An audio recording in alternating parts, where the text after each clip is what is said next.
Hello everyone. इस video में हम बात करने वाले हैं एमएससीईटी 3 ईयर लॉ के बारे में। अब देखो, जो आपका एमएससीईटी 3 ईयर लॉ का एग्ज़ाम है वो 3rd एंड 4th मई को कंडक्ट होगा। तो अप्रॉक्सीमेटली आपके पास 1 महीने का समय है, या कहें 30 डेज़ का आपके पास टाइम है अपनी प्रिपरेशन को कंप्लीट करने के लिए। इस पर्टिकुलर वीडियो के अंदर मैं 2-3 पॉइंट्स पे फोकस करूँगा। आपका एग्ज़ाम का बेसिक पैटर्न क्या है, सिलेबस क्या है, सिलेबस में इंपॉर्टेंट टॉपिक्स क्या हैं, कैसे आप उसको प्रिपेयर कर सकते हो, मॉक टेस्ट की प्रैक्टिस आपको कैसे करनी है, इन सारे बातों पे मैं फोकस करूँगा। अब देखो, यहाँ पे एक मैं बात मान के चल रहा हूँ यहाँ पे कि आप में से ज़्यादातर स्टूडेंट्स ने ऑलरेडी सीओक्यूपी 11 के लिए प्रिपेयर किया होगा। तो ऑलमोस्ट 80% आपका सिलेबस सेम है सीओक्यूपी 11 की तरह। जो 20% सिलेबस चेंज है वो आपका लीगल सेक्शन है। तो यहाँ पे मैं मान के चल रहा हूँ कि आपने, क्योंकि सीओक्यूपी 11 का सिलेबस प्रिपेयर कर लिया है, तो 80% के अराउंड आपकी प्रिपरेशन हो चुकी है। जो 20% है, यानी कि लीगल सेक्शन आपको प्रिपेयर करना है, और साथ में आपको मॉक टेस्ट के थ्रू प्रैक्टिस करनी है। तो आने वाले 1 महीनों में आपको जो मेन काम करना है, लीगल सेक्शन को प्रिपेयर करना है, अपने मॉक टेस्ट के थ्रू प्रैक्टिस करनी है। कुछ जो आपके गैप्स रह गए हैं, कुछ आपके वीक एरियाज़ रह गए हैं, उनको मॉक टेस्ट के थ्रू आपको इम्प्रूव करना है। कोई टॉपिक ऐसा रह गया जिसमें आपके क्वेश्चन बार-बार गलत हो रहे हैं, तो उसके ऊपर बेसिक को थोड़ा कवर करना है। ये सारे काम आपको करने हैं। अगर इन केस कोई ऐसा स्टूडेंट है जिसको बेसिक से प्रिपेयर करना है या स्टार्टिंग से प्रिपेयर करना है, या उसने सीओक्यूपी 11 के लिए प्रिपेयर ही नहीं किया, डायरेक्ट एमएससीईटी के लिए आप प्रिपेयर कर रहे हो, तो आप कमेंट सेक्शन में लिख देना। मैं ट्राई करूँगा कि 30 डेज़ की अलग से एक स्ट्रैटेजी वीडियो आपके लिए लेके आऊँ। लेकिन इस वीडियो में मेरा फोकस है कि आपने 80% सिलेबस ऑलमोस्ट प्रिपेयर कर लिया है, बाकी 20% लीगल का सेक्शन आपको प्रिपेयर करना है, और साथ में आपको मॉक टेस्ट के थ्रू प्रैक्टिस करनी है। तो इस पे हमारा फोकस रहेगा कि आने वाले 30 डेज़ में हम इन सारे काम को करते हुए अपने प्रिपरेशन को कंप्लीट करें, ताकि एग्जाम में हम मैक्सिमम स्कोर कर सकें। अब देखो, एग्जाम की पैटर्न की बात करें तो 4 सेक्शन आपके होने वाले हैं। पहले इस एग्जाम में 150 क्वेश्चन होते थे, लेकिन अब जो पैटर्न है उसमें थोड़ा चेंज किया गया है। अब आपको 120 क्वेश्चन करने हैं। ठीक है, 4 सेक्शन आपके एग्जाम में होंगे, 120 क्वेश्चन आपको करने हैं, और आपको टाइम जो दिया गया है वो 2 घंटे का, यानी कि 120 मिनट ही आपको टाइम मिलेगा। 120 मिनट में 120 क्वेश्चन आपको अटेम्प्ट करने हैं। एमसीक्यू टाइप के क्वेश्चंस रहेंगे, मल्टीपल चॉइस क्वेश्चन, जैसे आपके सीओक्यूपी 11 में थे, सेम उसी तरह से। बस एक डिफरेंस जो आपको ध्यान रखना है कि यहाँ पे नेगेटिव मार्किंग नहीं है। यानी कि सीओक्यूपी 11 में आपकी नेगेटिव मार्किंग थी, अगर कोई क्वेश्चन आप गलत अटेम्प्ट करते हो तो उसके नेगेटिव मार्क्स आपके कटते थे। यहाँ पे ऐसा कुछ नहीं है। 120 के 120 क्वेश्चन आपको अटेम्प्ट करने हैं, कोई भी नेगेटिव मार्किंग यहाँ पे नहीं है।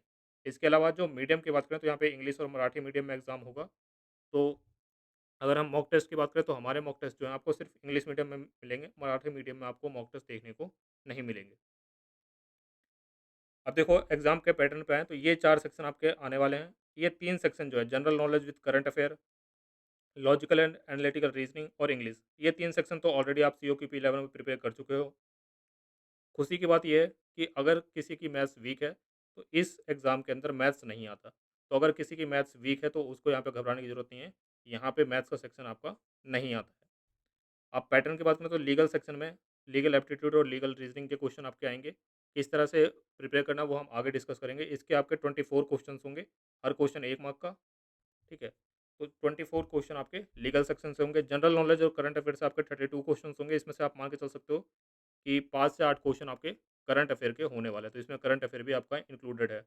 Logical reasoning and analytical reasoning, इससे आपके 24 क्वेश्चंस आएँगे, और इंग्लिश से आपके 40 क्वेश्चंस आएँगे। पहले ये जो क्वेश्चन थे ज़्यादा ज़्यादा होते थे, अब इनको कम कर दिया गया है। पहले पहले की अगर बात करें तो लीगल से आपके 30 क्वेश्चन होते थे, जनरल नॉलेज और करंट अफेयर से आपके 40 क्वेश्चंस होते थे, ली लॉजिकल से आपके 30 क्वेश्चन होते थे, और इंग्लिश से आपके 50 क्वेश्चन होते थे।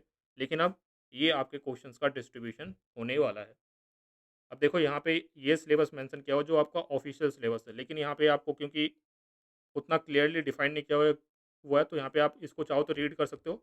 मैं आपको टॉपिक वाइज़ टॉपिक समझाने की कोशिश करूँगा कि कौन से आपके इंपॉर्टेंट टॉपिक्स हैं, उनको आपको कैसे प्रिपेयर करना है। यहाँ पे देख सकते हो, ये का सिलेबस है आपका, ये जीके और करंट अफेयर्स का। इसके आगे ये लॉजिकल यानी कि रीजनिंग का, और ये इंग्लिश का सिलेबस आपका दिया हुआ है। आप चाहो तो इसको भी एक बार रीड कर सकते हो। इसके अलावा अगर मॉक टेस्ट की बात करें तो मॉक टेस्ट को आप परचेज़ कर सकते हो। ये मॉक टेस्ट हमारी पहले से ही लाइव है। 10 फुल लेंथ मॉक टेस्ट आपको दिए जाएँगे, सेम उसी पैटर्न पे जो आपका एक्चुअल एग्ज़ाम का पैटर्न होने वाला है। इसके अलावा जो आपका मोड होगा वो ऑनलाइन मोड में होगा, क्योंकि आपका एक्चुअल एग्ज़ाम जो है वो भी ऑनलाइन मोड में ही होने वाला है। तो उसी तरह से जैसा आपका एक्चुअल एग्ज़ाम होगा, उसी फॉर्मेट में आपका ये मॉक टेस्ट होने वाले हैं। 12 फुल लेंथ मॉक टेस्ट इसमें आपको देखने को मिलेंगे। इंग्लिश मीडियम यहाँ पे होगी, ऑनलाइन सीबीटी मोड में, 6 महीने की वैलिडिटी होगी।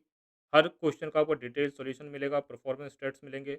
इसके अलावा आपको एक डेडिकेटेड ग्रुप में ऐड किया जाएगा ताकि जो भी स्टूडेंट्स प्रिपेयर कर रहे हैं उनके साथ आप ये सारी चीज़ों को डिस्कस कर सको। प्राइस की बात करें तो 1500 यहाँ पे लिखा हुआ है, इसको आपको पे करने की ज़रूरत नहीं है। यहाँ पे एक कूपन कोड आपको मिल जाएगा, चाहे आप ऐप से परचेज़ कर रहे हो या वेबसाइट से परचेज़ कर रहे हो, ये कूपन कोड आपको देखने को मिलेगा, वहाँ पे आप कूपन कोड अप्लाई कर लेना, तो 50% आपको डिस्काउंट मिल जाएगा और इस मॉक टेस्ट को आप 755 रुपीज़ में परचेज़ कर पाओगे, ठीक है? तो अगर किसी को परचेज़ करना है मॉक टेस्ट, तो ये मॉक टेस्ट ले सकते हो। एक एक्चुअल एग्ज़ाम के पैटर्न पे आपको मॉक टेस्ट देखने को मिलेंगे। अब आ जाते हैं पर्टिकुलर सब्जेक्ट्स पे किस तरह से आपको प्रिपेयर करना है। तो फर्स्ट सेक्शन है आपका legal aptitude and legal reasoning का, 24 क्वेश्चन इसमें से आएंगे। ये 8 टॉपिक आपको मेन प्रिपेयर करने हैं। पहला टॉपिक है इंडियन कॉन्स्टिट्यूशन का। अब देखो जो कॉन्स्टिट्यूशन का टॉपिक है यहाँ पे काफ़ी इंपॉर्टेंट हो जाता है। अराउंड मान के चल सकते हो आपके 24 में से 4 से 5 क्वेश्चन आपके कॉन्स्टिट्यूशन में से ही आएंगे। तो कॉन्स्टिट्यूशन को आपको डिटेल में प्रिपेयर करना है। इंपॉर्टेंट टॉपिक्स की अगर मैं बात करूँ तो इंपॉर्टेंट टॉपिक्स आप नोट करना चाहो तो आप लिख सकते हो। आपका preamble, fundamental rights, fundamental duties, इसके अलावा DPSP, president, vice president, parliament, ये आपके इंपॉर्टेंट टॉपिक होने वाले हैं। इसके अलावा 2 छोटे टॉपिक और होते हैं आपके, एक अमेंडमेंट ऑफ द कॉन्स्टिट्यूशन यानी कि जो भी आपके इंपॉर्टेंट अमेंडमेंट्स हुए हैं वो, और इसके अलावा सोर्सेज़ ऑफ द कॉन्स्टिट्यूशंस। ये कुछ टॉपिक्स आप प्रिपेयर कर लोगे तो आपके मोस्ट कॉन्स्टिट्यूशन के जो क्वेश्चंस हैं वो यहाँ से कवर हो जाएँगे। इसके अलावा टॉर्ट आपको कवर करना है, कॉन्ट्रैक्ट्स, क्रिमिनल लॉ के अंदर आपके जो नए लॉज़ आए हैं वो आपको कवर करना है। इसके अलावा फैमिली लॉ का बेसिक्स आपको कवर करना है, आईपीआर के कुछ basics, legal terms and Maxim's, ठीक है। लीगल टर्म्स एंड मैक्सिम्स आपके कुछ अराउंड 150 से लेकर 200 कुछ इंपॉर्टेंट्स होते हैं, उतने आपको कवर कर लेने चाहिए, ठीक है। इसके अलावा लीगल जीके में क्या है, कुछ बेसिक लीगल इन्फॉर्मेशन जैसे कौन-कौन से स्टेट में आपके हाई कोर्ट हैं, किस हाई कोर्ट की टेरिटरी क्या है, फर्स्ट सुप्रीम कोर्ट के जज कौन से थे, इसके अलावा लॉन्गेस्ट सर्विंग जज कौन है, फर्स्ट फीमेल जज कौन थी। इस तरह के जो बेसिक फैक्ट्स होते हैं, ये आपके लीगल जीके का पार्ट होता है। तो ये आपका पूरा लीगल का सिलेबस होने वाला है, इतना पार्ट आपको कवर करना है। कहाँ से कवर करोगे इसको? तो ये बुक्स आप ले सकते हो। विली की आती है L A and L are, इसको आप ले लो, या फिर आपकी एक ए पी भारद्वाज आती है पियर्सन पब्लिकेशन से, L A and L R. इन दोनों में से कोई सी भी बुक आप ले सकते हो, या कोई और बुक है आपके पास अ, मान लो अरिहंत पब्लिकेशन की बुक आती है एक, इसके अलावा और भी बहुत सारी जो एंट्रेंस लीगल एंट्रेंस के लिए बुक्स आती हैं, उनमें से कोई भी है जिसमें ये सारे टॉपिक्स आपके दिए हुए हैं, उसमें से कहीं से भी आप इसको प्रिपेयर कर सकते हो। अब देखो क्वेश्चन का नेचर किस तरह से रहेगा, तो देखो 2 तरह के क्वेश्चंस होंगे, एक तो आपके लीगल रीजनिंग में होंगे। लीगल रीजनिंग में क्या होगा, आपका फैक्ट दिया होगा, ठीक है? स्टेटमेंट्स होंगे, फैक्ट्स होंगे, उसके बाद क्वेश्चन, उसके बाद जो है आपके ऑप्शंस दिए होंगे। अभी देखो ये समझाना थोड़ा मुश्किल होता है। आप एक काम करो, जो हमारे मॉक टेस्ट है उसमें जो फर्स्ट मॉक होता है ना वो मॉक फ्री होता है। उसको आप अटेम्प्ट करके देखो, उसमें आपको क्वेश्चंस मिलेंगे, एक पूरा मॉक आप अटेम्प्ट कर पाओगे, आपको आइडिया भी लग जाएगा कि एग्ज़ाम का पैटर्न क्या है, कितने आपका स्कोर आ रहा है। तो फर्स्ट मॉक टेस्ट फ्री है, उसको जाके आप अटेम्प्ट करो, वहाँ से आपको सारी चीज़ों का आइडिया लग जाएगा। ध्यान रखो, अगर आप वेबसाइट से अटेम्प्ट कर रहे हो तो पहले लॉगिन कर लेना, उसके बाद ही आपको रिजल्ट वगैरह देखने को मिलेगा। कई स्टूडेंट्स ये कंप्लेंट करते हैं कि हमने मॉक टेस्ट अटेम्प्ट कर लिया लेकिन हमें उसके बाद जो है डिटेल सॉल्यूशन नहीं मिले, तो लॉगिन करना, उसके बाद आप अटेम्प्ट करना। तो जो एक मॉक टेस्ट आप अटेम्प्ट कर लो, आपको सारे क्वेश्चंस का आइडिया लग जाएगा। उसमें आपको पता लग जाएगा कि लीगल रीजनिंग में किस तरह के क्वेश्चंस आएँगे, और लीगल एप्टीट्यूड तो आपका बेसिक जो फैक्चुअल क्वेश्चंस होते हैं, उसमें आपको फैक्चुअल क्वेश्चन देखने को मिलेंगे। तो ये आपका लीगल का सेक्शन है, इन बुक से आप कवर कर सकते हो। कोई और बुक है तो उसकी भी आप हेल्प ले सकते हो। इस चैनल पे भी आपको प्लेलिस्ट मिल जाएगी, उसमें भी बेसिक आपके जो टॉर्ट्स और कॉन्ट्रैक्ट्स हैं, वो शायद वहाँ पे कवर किए गए हैं, तो उसकी भी आप हेल्प ले सकते हो। वहाँ से भी आपका बेसिक कवर हो जाएगा। जनरल नॉलेज की बात करें तो 32 मार्क्स के आएँगे, इसमें करंट अफेयर भी करने हैं आपको। करंट अफेयर कितने करने हैं, तो लास्ट 1 ईयर के करंट अफेयर आपको प्रिपेयर करने हैं। 1 ईयर का मतलब क्या है कि मई के मंथ में आपका एग्ज़ाम होने वाला है, ठीक है?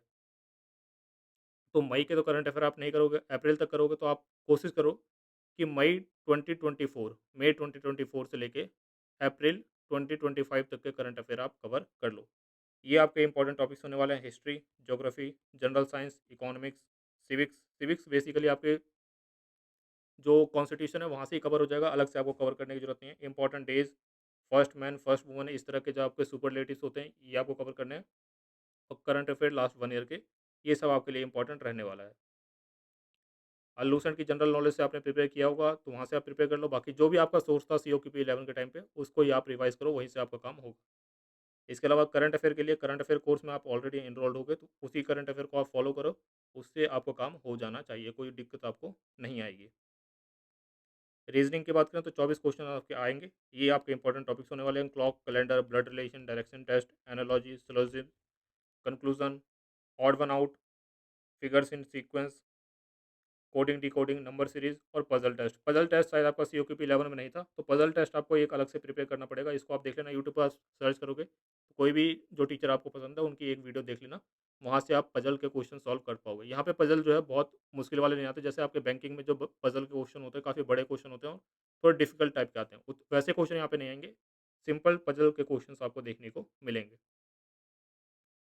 बाकी बुक्स के लिए ये बुक आप ले सकते हो, अगर आपको लेनी है तो आर एस अग्रवाल और एम के पांडे। ये एम के पांडे थोड़ी बेसिक हल्की बुक है। आर एस अग्रवाल काफ़ी मोटी बुक है, तो उसके अकॉर्डिंग आप डिसाइड कर सकते हो। इंग्लिश की बात करें तो ऑलरेडी आपने सीओक्यूपी 11 में प्रिपेयर किया होगा, ये सारे आपके टॉपिक्स हैं। Direct and indirect speech, idioms and phrases, vocab, antonym, synonyms, sentence correction, sentence improvement, sentence arrangement, fill in the blanks, passive and active voice, English usages, errors, spelling mistakes और comprehension. Comprehension का पहले यहाँ पे generally trend देखने को मिलता है कि 2 पैसेज आ जाते हैं, 50 क्वेश्चन का जब होता था, अब 40 क्वेश्चन आएँगे एग्ज़ाम में, तो हो सकता है आपका 1 पैसेज आए, हो सकता है आपके 2 पैसेज भी आ सकते हैं। ये बुक्स आप यूज़ कर सकते हो। Objective general English, Arihant publication की, एसपी बख्शी इसके राइटर हैं। इसके अलावा आपकी रेड एंड मार्टिन आती है, वो ले सकते हो। कोई और आपके पास बुक है इंग्लिश की, कोई सी भी बुक आप यूज़ कर सकते हो। बाकी आप मॉक टेस्ट आपको परचेज़ करना है तो ऐप और वेबसाइट दोनों का लिंक आपको डिस्क्रिप्शन बॉक्स में मिल जाएगा। कहीं से भी आप इसको एक्सेस कर पाओगे, कहीं से भी परचेज़ करो, दोनों जगह इसको आप एक्सेस कर पाओगे। मोबाइल फ़ोन आपके पास है तो वहाँ से भी एक्सेस कर लोगे। लैपटॉप, डेस्कटॉप, वहाँ वो चीज़ें आपके पास, तो आप वेबसाइट से इसको एक्सेस कर पाओगे। बाकी आपको कूपन कोड यूज़ कर लेना है। यहाँ पे जो कूपन कोड अप्लाई हियर लिखा हुआ है, इसको अप्लाई करोगे तो आपको कूपन कोड अप्लाई हो जाएगा। 755 में आप इसको परचेज़ कर पाओगे। और कोई आपकी क्वेरी है तो आप कमेंट सेक्शन में लिखो। For the time being that's the end of the video. Thank you.